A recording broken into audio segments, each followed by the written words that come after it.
గౌరవనీయులైన తెలంగాణ ముఖ్యమంత్రి వర్యులు రేవంత్ రెడ్డి గారికి, మా హెల్త్ మినిస్టర్ రాజనరసింహ సార్ గారికి నమస్కారాలు సార్. అమ్మ చీఫ్ సెక్రటరీ గారు శాంతకుమార్ అమ్మ గారికి నమస్కారాలు. ప్రభుత్వంలో నర్సులంటే అసలు లెక్క లేకుండా పోయింది, ఎందుకో అర్థం కావట్లేదు. పాత ప్రభుత్వంలో అలా చేశారని చాలా బాధపడి చాలా ఇదయ్యాం. ఈనాడు కూడా అదే తప్పుదానం చేస్తున్నారు. అంటే అక్కడ రేపు నర్సెస్కి కౌన్సిలింగ్ వాళ్ళ సర్టిఫికేట్స్ వెరిఫికేషన్ చేయమన్నారు స్టాఫ్ నర్సెస్కి. అది 1000 రోజుకి 1000 మంది, అంటే రోజుకి 1000 మందిని వెరిఫికేషన్ చేసేది సిటీ సరౌండర్లో ఎక్కడ లేదా? ఎక్కడో రంగారెడ్డి జిల్లాకి అంత దూరంలో, ఎక్కడ బండ్లగూడ దగ్గర చిలుకూరు పోయే దారిలో అక్కడ చేయాల్సిన, అంత దూరంలో చేయాల్సిన అవసరం ఏమొచ్చా? అంటే నర్సులు అంటే లెక్కలే కదా. ప్రతి దానికి నర్సే అవసరం. నర్సు లేనిదే డిపార్ట్మెంట్ లేదు. కానీ ఈ నర్సుల్ని ఎందుకు ఇంత చిన్న చూపు చూస్తుందో ప్రభుత్వం నాకు అర్థం కావట్లే. ఎక్కడ కూడా, ఇక్కడే కదా నేషనల్ లెవెల్లో కూడా నర్సులు అంటే అసలు గౌరవం లేకుండా పోయింది. డాక్టర్ ఖాళీ రాస్తాడు, చేస్తాడు, వెళ్తారండి. అలా మిగిలిందంతా చూడాల్సిందే నర్సుకి ఇంత బాధ్యత ఉంది. ఏఎన్ఎంస్ వాళ్ళు కూడా నర్సులు. మేము అక్కడి నుంచి వచ్చిన వాళ్ళం. కింద స్థాయిలో కూడా విలేజ్ లెవెల్లో వాళ్ళు చూస్తే పైన కూర్చొని అందరూ టైపులు కొట్టుకుంటారు. అలాంటిది ఈ రోజున గోపికాంత్ గారు తెలియదా? గోపికాంత్ రెడ్డి గారు గ్రూప్ 1 ఆఫీసర్, ఆయనకు తెలియదా?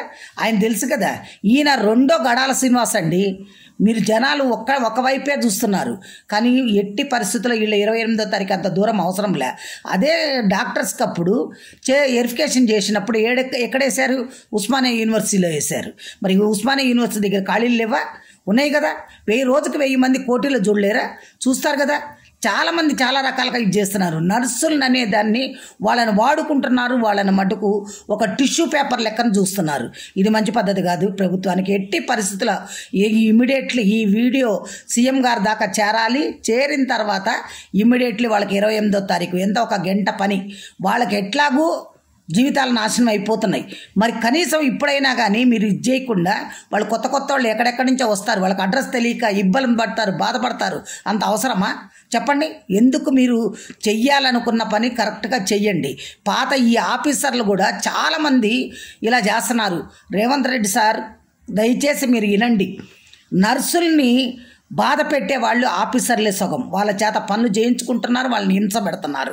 కాబట్టి దయచేసి ఒక్కళ్ళిద్దరు నర్సులు కాదు, రెగ్యులర్ అయిన వాళ్ళ సమస్య కాదు. ఇప్పుడు అక్కడ కొత్తగా వచ్చే వాళ్ళకి, వాళ్ళు దూరం నుంచి వస్తారు, వాళ్ళకి అంత దూరంలో ఎంత బాధ ఉంటుంది. మీరు సర్టిఫికేట్లు వెరిఫికేషన్ చేయాలి అంటే సిటీలో పెట్టండి. సిటీలో చాలా ఉన్నాయి, ఎన్నో ఉన్నాయి. పార్కింగ్ ఇబ్బంది, ఇబ్బంది అనుకుంటే యూనివర్సిటీ ఖాళీ ఉంది కదా, యూనివర్సిటీలో పెట్టండి. అప్పుడు డాక్టర్స్కి పెట్టినట్టు ఎందుకు ఇలాంటి పని చేస్తున్నారు? మీరు ఇమ్మీడియట్లీ గోపికాంత్ రెడ్డి మీద యాక్షన్ తీసుకోండి. గోపికాంత్ రెడ్డికి ఆయనని డీడీగా కూడా ఎక్కడైనా వేయచ్చు. ఏ కాలేజెస్, ఇన్ని మెడికల్ కాలేజెస్ వచ్చినాయి, ఎందుకు ఆయన సెక్రటరియట్లోనే ఎందుకు ఉంచాల్సి వచ్చింది చెప్పండి? ఆయన ఇమ్మీడియట్లీ గోపికాంత్ గారిని ఇమ్మీడియట్లీ మార్చండి. వాళ్ళని వీళ్ళని కాదు మార్చాల్సింది, మెయిన్ ఇట్లాంటి వాళ్ళని. ఏమన్నా కొంచెమన్నా ఉండాలి సార్ తెలివి అనేది. ఎందుకంటే మీరు బాగా చదువుకున్నారు, మేము ఎక్కువ చదువుకున్నామని చెప్పి ఇలా జనాలు ఆగం చేస్తే, అంటే మీ దృష్టిలో నర్సులు పనికిమాలిన లెక్క కనిపిస్తున్నారా? కానీ నర్సులు ఉద్యమం లేపితే తెలంగాణ ఉద్యమం కన్నా విపరీతంగా ఉంటుంది. ఇది మటుకు నేను చేసి చూపెడతా.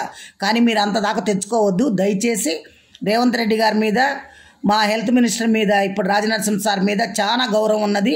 ఆ గౌరవంతో శాంతకుమార్ మేడం గారు, మీరు ఒక లేడీ, నేను అప్పుడు అన్నా ఇప్పుడు అంటున్నా, లేడీ అయ్యుండి న్యాయం చేయండి. నాకెట్లాగూ న్యాయం చేయలేకపోయినారు, కనీసం వాళ్ళకన్నా న్యాయం చేయండి. చేస్తారని ఆశిస్తూ సెలవు తీసుకుంటున్నాను. ఇమ్మీడియట్లీ వాళ్ళని మటుకు ఇప్పుడు మీరు మార్చాలి. వాళ్ళకి అక్కడ కాకుండా, అంత దూరం పెట్టకుండా, బండ్ల కూడా కాకుండా దీనికి ఆర్డర్స్ ఇమ్మీడియట్లీ పెట్టండి. ఎందుకంటే వాళ్ళు సఫర్ అవుతారు. రేపొద్దున తెలియకుండా, అడ్రస్ తెలియక నానా ఇబ్బందులు పడతారు. వాడు దయచేసి దీని మీద యాక్షన్ తీసుకుంటారని ప్రభుత్వాన్ని కోరుకుంటూ సెలవు తీసుకుంటున్నా. మా ప్రసన్న.